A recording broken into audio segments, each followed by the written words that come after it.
Hello good people, my name is Krystal and welcome to my channel. In today's video, I want to share with you all the things that I crocheted for the year 2025. So let's just dive right into it. For those who have been here to this channel and seen some of my videos, thank you so much for coming in. And for those who are new here, thank you for coming in. I am a full-time art student as well as a mother, and so this year I've been juggling school, family responsibilities, as well as crochet, and crochet has become more than just a hobby for me. And so I did not do a whole lot of crochet projects. Here are some of the ones that meant the most to me. So starting with my first one, I did the long scarf, a long Rowan scarf. This pattern was by Smiley Goose, which I found on Etsy. And here it is. First and foremost, I love color. I love color. And I feel like even if it's in the winter time, there is no need to discriminate.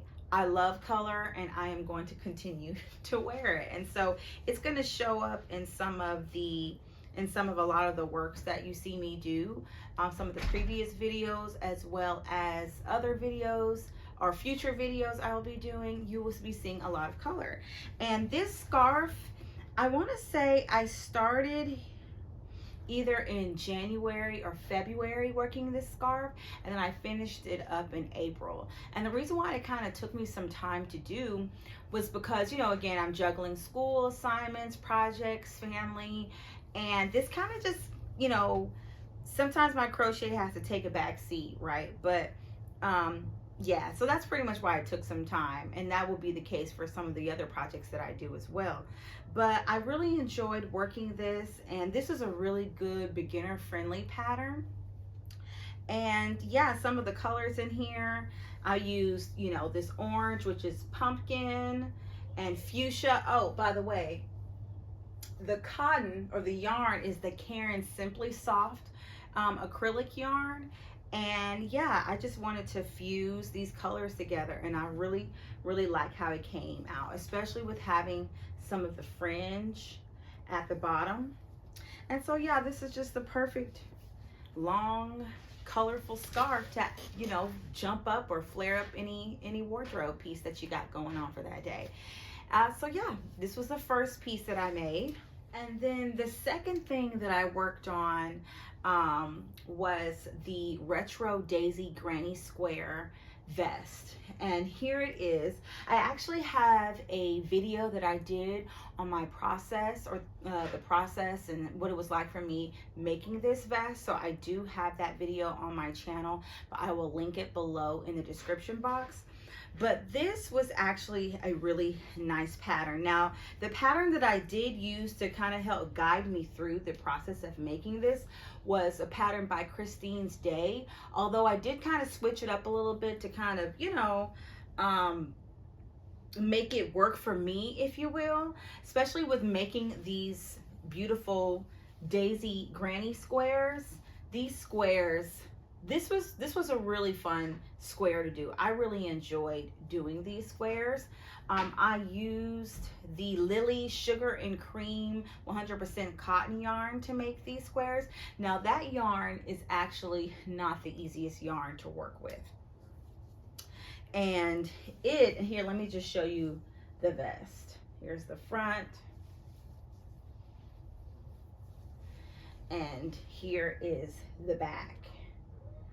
And this vest is actually, it took me a few months to do, just because I was doing this project as well as juggling another project, which I'm about to show you in just a moment. Making the granny squares, I kind of, you know, looked around to see what kind of worked for me in terms of different patterns that are out there, and just kind of tweaking it and kind of, you know, coming up with something that worked well for me in terms of, you know, making this square look the way that I want to and give that feel that I wanted to. But yeah, I love this. It's that flower power, hippie, retro, you know, style that I really like.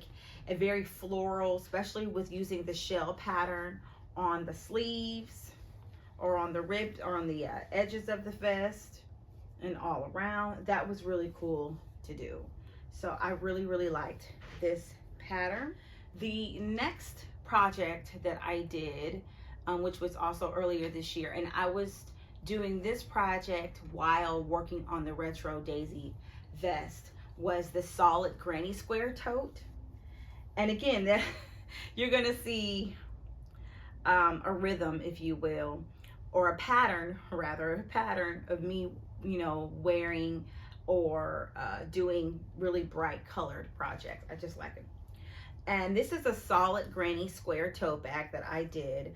I used the Yarn Bee sugar wheel cotton yarn for this project, and I did not use a pattern for this. I kind of just, you know, put it together. I learned how to do the solid granny square,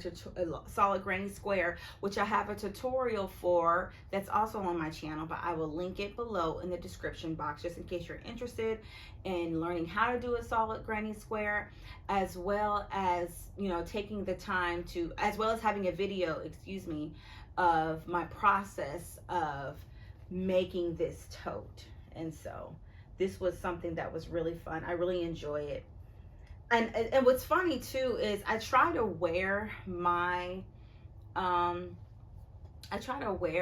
the things that I make, but a lot of times in my mind, I guess the way that it's wired, being in art school, some of the things that I make, I kind of just look at it as art. And so instead of wearing it, I kind of just sit it there, just to admire it and just to look at it, right? Maybe I should just put it on the wall somewhere, frame it, something like that. But anyway, yeah, this is a solid granny square tote bag that I made. Now the next project that I worked on, this one was the Lynn long fringe vest. This was a pattern by Tony at TL Yarn Crafts, and I really like this one. First and foremost, a lot of these patterns that I found were very beginner friendly, but especially this one because it's the same repetitive stitch over and over and over again, and it's really easy to do, especially if you've never like made garments that you can put on. Well, of course you can put on garments, especially if you've never made garments that you could put on. This is that pattern was a really good easy one for someone who wants to kind of dab into actually making clothes with crochet. I use the Lion brand mercerized cotton yarn for this project, and I really like that yarn. It is smooth as butter. It's just a flow, especially if you're doing a repetitive stitch over and over. It feels good to work with that yarn, and it has like a nice flowetry to it. I did not experience any splitting or anything with it. It just works really well. And so yeah, this one I did during the summertime, right before the fall semester started back up. So I was able to get this done in like 3 dedicated weeks. So I mean, I still having to juggle other things to do with family, but I was able to get this done in a very quick amount of time. The next project that I worked on, which was probably my favorite, but I'll share that with you towards the end, is the breast cancer awareness beanie and scarf. That is also another pattern that I found by Smiley Goose that I really liked. And again, I have a video where I shared the process of me working through that, as well as here's a picture right here. And so I use the I Love This yarn, which is pink and gray, for this project. Another really good yarn that I enjoy working with. I didn't experience any splitting or anything, just really smooth. I really liked this project. I love being able to use that, I guess I don't want to call it a bubble stitch, but anyway, this I guess a puff stitch that I used in this project to create texture, as well as creating the breast cancer symbol or ribbon within the scarf. That was really nice. So I really liked doing that with this project. All right, so last but certainly not least is the floral shawl that I made for Christmas. I did a whole video talking about what that process was like. It was posted a few weeks ago, so if you're interested in that, there will be a link in the description box below.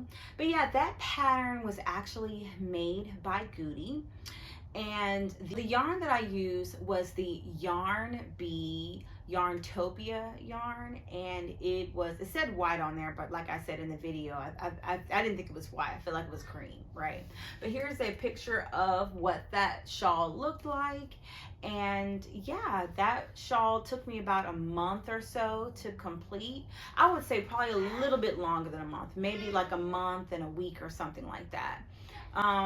That shawl, it was really, really nice. And yeah, I would say out of all of the projects that I loved the most was the breast cancer awareness hat and scarf project, just because of the meaning behind it and the significance of it. I was making it for a family member who had survived breast cancer, but I was also, thinking of her as well as others who may be currently fighting breast cancer, as well as those who are no longer with us. And so that scarf, that beanie had a lot of meaning for me, as well as just learning how to infuse texture into my crochet projects. And so I hope for in the future, my plan for the future is to incorporate more textured stitches in my crochet projects, as well as share with you all how to make different types of texture stitches for beginner crocheters. So yeah, that's definitely my plan. I really, really like that project. And the project that I felt like I learned the most from was the Retro Daisy Granny Square vest. And the reason why I felt like that one I learned the most from, the one that I learned the most from, is because, for one, when working up the Daisy Granny Square, there are quite a few steps. With each round, it's something different, or something a little bit different from the round before. So that's one thing.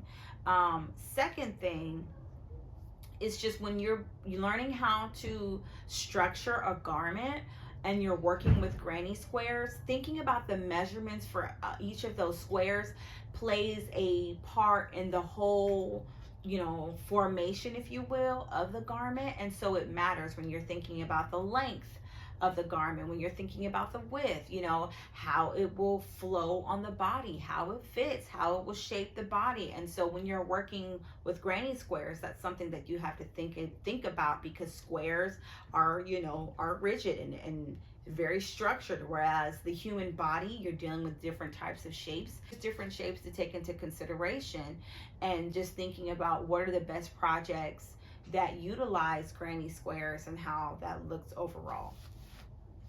But anyway, I felt like that was a lot. But if you stayed to the end of this video, I want to tell you thank you so much. If you liked this video, please hit that thumbs up button, comment down below, or share with a friend. If you like what I'm doing here on this channel and you want to see more of me in 2026, please subscribe. And yeah, thank you so much for watching, and you have a great day. Bye.